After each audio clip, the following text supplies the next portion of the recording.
क्या जर्नल लिखना एक स्पिरिचुअल एक्सपीरियंस है?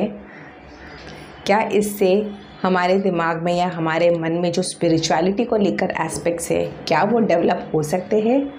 क्या उनमें बढ़ोतरी हो सकती है? बहुत सारे लोग ये मानते हैं कि स्पिरिचुअलिटी तो बस उन लोगों के लिए है जो दान धर्म करते हैं, जो पूजा पाठ करते हैं, जो भगवान का नाम बहुत ज़्यादा लेते हैं। लेकिन डॉक्टर डायर ने ये बात बहुत अच्छी कही है कि हम सब यही सोचते कि हम इंसान हैं और हम ह्यूमन बीइंग अपने आप को इंसान के तौर पे एक्सपीरियंस करने के लिए आए हैं।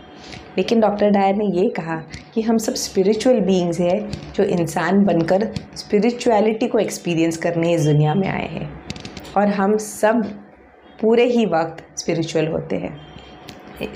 फ़र्क इतना है, कुछ उसे एक तरह से व्यक्त करते हैं, कुछ लोग आर्ट के माध्यम से व्यक्त करते हैं, कुछ लोग पोइट्री लिखते हैं, कुछ लोग किताबें लिखते हैं, कुछ लोग वीडियोस बनाते हैं।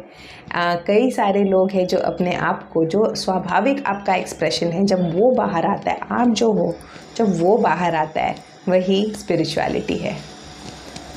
लोगों के बहुत सारे दूसरे नोशंस हो सकते हैं, लेकिन this is what I have realised. और जब मैं अपने आप से बात करती हूँ, जब मैं अपने आप सेव लिखती हूँ, खुद के बारे में खुद को लिखती हूँ, वो जो एक्सपीरियंस है, it truly is a spiritual experience. Recently कल ही जब मैं जर्नल एंट्री कर रही थी, तब मैंने लिखा कि मुझे ये चीज़ एक परेशान कर रही थी कि जब भी खाना सामने आता है, जो भी आता है मैं उठा लेती हूँ, बस उसे उठा के खा लेती हूँ। और अगर कोई वेस्ट करने वाला था ना, तो मैं वेस्ट नहीं करने देती हूँ, उठा के अपने मुँह में डाल देती हूँ। और मुझे पता है कि ये आदत मेरे लिए अच्छी नहीं है, और बहुत अरसे से मैं स्ट्रगल कर रही थी कि मैं इसको कैसे कम करूं, कैसे रोकूं।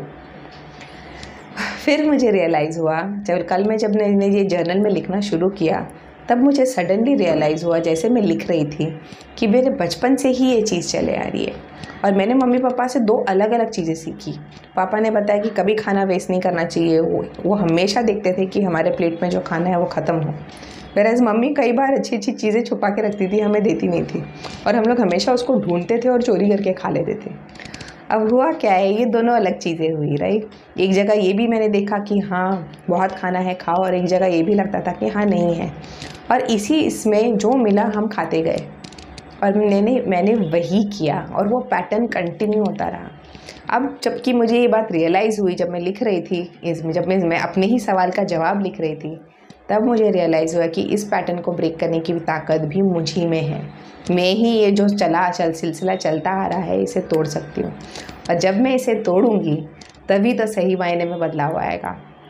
एक दिन में टूट गया नहीं, मुझे ये रोज़ प्रैक्टिस करना पड़ेगा। अपने आप को अच्छे स्वमान बोलने पड़ेंगे, अपने आप से कहना पड़ेगा कि गौरवी इट्स ओके, जो हुआ वो उस वक्त हुआ, लेकिन अब वो होना ज़रूरी नहीं है। Today you are a powerful being. आज तुम अपने चॉइसेस खुद कर सकती हो, खुद जो सही है तुम्हारे लिए चॉइसेस ले सकती हो, अपने लाइफ में सही चुनाव कर सकती हो, खाने पीने का और ज़िंदगी के हर उस पहलू का, जहाँ आपको ग्रोथ लानी है अपने आप में, जहाँ मुझे अपने आप को आगे बढ़ाना है। और आगे बढ़ाने के इस सिलसिले में जर्नल राइटिंग मुझे बहुत बहुत हेल्प करता है। और मैं सबको आपको यही मेरी रिक्वेस्ट रहेगी कि डू ट्राई दिस आउट। आपको जो मन में है, आप उसे रोज़ 5 मिनट के लिए ही सही लिखिएगा ज़रूर, क्योंकि जब आप अपने आप से बात करते हो, जब आप अपने आप से कम्युनिकेट करते हो, तभी तो ये सारी चीज़ें जो अंदर है वो बाहर आती है।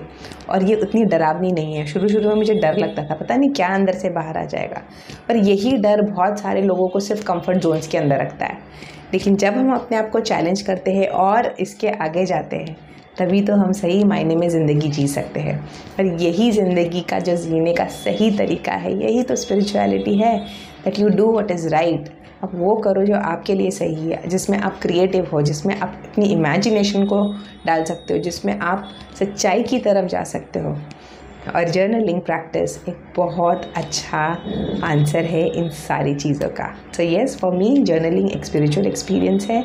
जर्नलिंग में डेफिनेटली स्पिरिचुअलिटी है, क्योंकि वो मेरे शब्दों से ज़्यादा वो मेरे अंदर है, और जो मेरे अंदर है, जो सच है, वही हमेशा बाहर आए।